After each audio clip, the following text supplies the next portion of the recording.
In July 2003, the fact that Valerie Wilson was a CIA officer was classified. Not only was it classified, but it was not widely known outside the Intelligence Committee. Valerie Wilson's friends, neighbors, college classmates had no idea she had another life. The fact that she was a CIA officer was not well known for her protection or for the benefit of all of us. It's important that if a CIA officer's identity be protected, that it be protected not just for the officer, but for the nation's security. Valerie Wilson's cover was blown in July 2003. The first sign of that cover being blown was when Mr. Novak published a column on July 14, 2003. But Mr. Novak was not the first reporter to be told that Wilson's wife, Valerie Wilson, Ambassador Wilson's wife, Valerie, worked at the CIA. Several other reporters were told. In fact, Mr. Libby was the first official known to have told a reporter when he talked to Judith Miller in June of 2003 about Valerie Wilson. Now, something needs to be borne in mind about a criminal investigation. I recognize that there's been very little information about this criminal investigation, but for a very good reason. It may be frustrating, but when investigations are conducted in secret, when investigations use grand juries, it's important that the information be closely held. So let me tell you a little bit about how an investigation works. Investigators do not set out to investigate a statute. They set out to gather the facts. It's critical that when an investigation is conducted by prosecutors, agents, and a grand jury, they learn who, what, when, where, and why. Then they decide, based upon accurate facts, whether a crime has been committed, who has committed the crime, whether you can prove the crime, and whether the crime should be charged. Agent Eckenrode doesn't send people out when $1 million is missing from a bank and tells them, just come back if you find wire fraud. The agent finds embezzlement, they follow through on that. That's the way this investigation was conducted. It was known that a CIA officer's identity was blown. It was known that there was a leak. We needed to figure out how that happened, who did it, why, whether a crime was committed, whether we could prove it, whether we should prove it. And given that national security was at stake, it was especially important that we find out accurate facts. There's another thing about a grand jury investigation. One of the obligations of the prosecutors and the grand juries is to keep the information obtained in the investigation secret, not to share it with the public. And as frustrating as that may be for the public, that is important, because the way our system of justice works, if information is gathered about people and they are not charged with a crime, we don't hold up that information for the public to look at. We either charge them with a crime or we don't. And that's why we've safeguarded information here to date. But as important as it is for the grand jury to follow the rules and follow the safeguards to make sure information doesn't get out, it's equally important that the witnesses who come before a grand jury, especially the witnesses who come before a grand jury who may be under investigation, tell the complete truth. It's especially important in the national security area.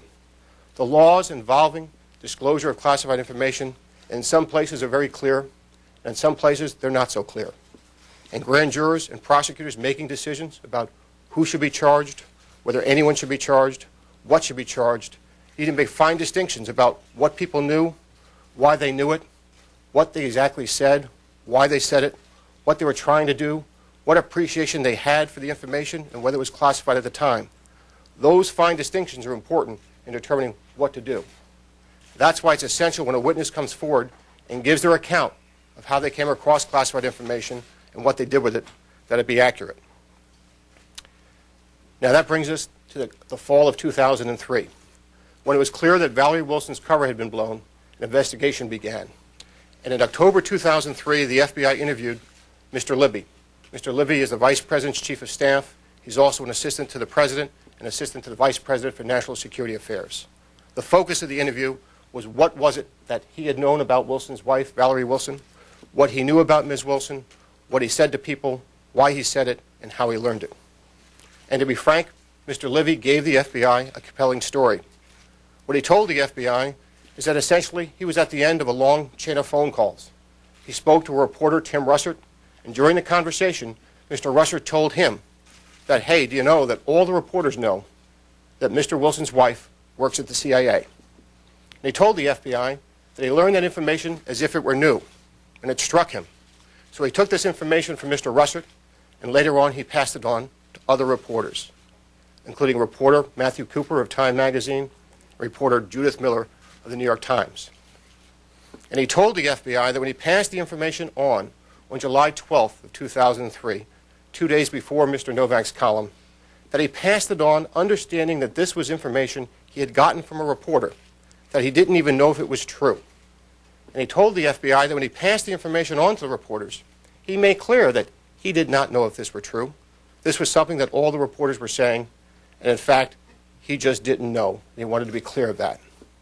Later, Mr. Libby went before the grand jury on 2 occasions in March of 2004. He took an oath and he testified, and he essentially said the same thing. He said that, in fact, he had learned from the vice president earlier in June 2003 information about Wilson's wife, but he had forgotten it.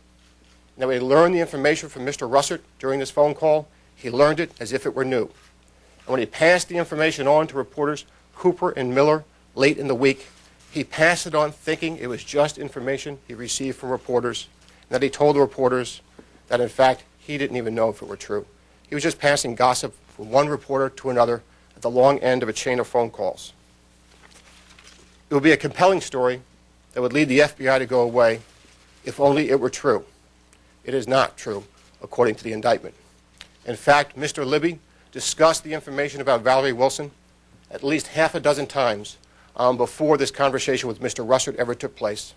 Not to mention that when he spoke to Mr. Russert and he never discussed Valerie Wilson or Wilson's wife. He didn't learn it from Mr. Russert, and if he had, it would not have been new at the time. Let me talk you through what the indictment alleges. The indictment alleges that Mr. Libby learned the information about Valerie Wilson at least 3 times in June of 2003 from government officials. And let me make clear there was nothing wrong with government officials discussing Valerie Wilson or Mr. Wilson or his wife in imparting the information to Mr. Libby. But in early June, Mr. Libby learned about Valerie Wilson and the role she was believed to play in having sent Mr. Wilson on a trip overseas from a senior CIA officer on or around June 11th, from an undersecretary of state on or around June 11th, and from the vice president on or about June 12th. It's also clear, as set forth in the indictment, that sometime prior to July 8th, he also learned it from somebody else working in the vice president's office. So at least 4 people within the government told Mr. Libby about Valerie Wilson, often referred to as Wilson's wife, working at the CIA and believed to be responsible for helping organize a trip that Mr. Wilson took overseas. In addition to hearing it from government officials, it's also alleged in the indictment that at least 3 times Mr. Libby discussed this information with other government officials.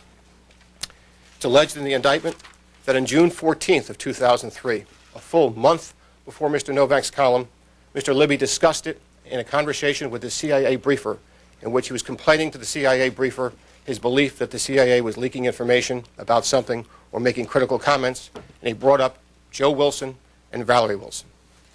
It's also alleged in the indictment that Mr. Libby discussed it with the White House press secretary on July 7, 2003, over lunch. What's important about that is that Mr. Libby, the indictment alleges, was telling Mr. Fleischer something on Monday that he claims to have learned on Thursday. In addition to discussing it with the press secretary on July 7th, there was also a discussion on or about July 8th in which counsel for the vice president was asked a question by Mr. Libby as to what paperwork the Central Intelligence Agency would have if an employee had a spouse go on a trip. So there are at least 7 discussions involving government officials prior to the day when Mr. Libby claims he learned this information as if it were new from Mr. Russert, and in fact, when he spoke to Mr. Russert, they never discussed it. But in addition to focusing on how it is that Mr. Libby learned this information and what he thought about it, it's important to focus on what it is that Mr. Libby said to the reporters.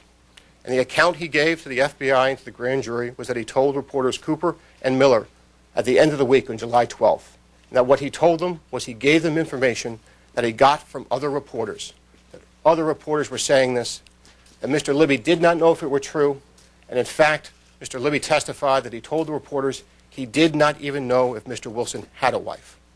And in fact, we now know that Mr. Libby discussed this information about Valerie Wilson at least 4 times prior to July 14th, 2003, on 3 occasions with Judith Miller of the New York Times, and on 1 occasion with Matthew Cooper of Time magazine.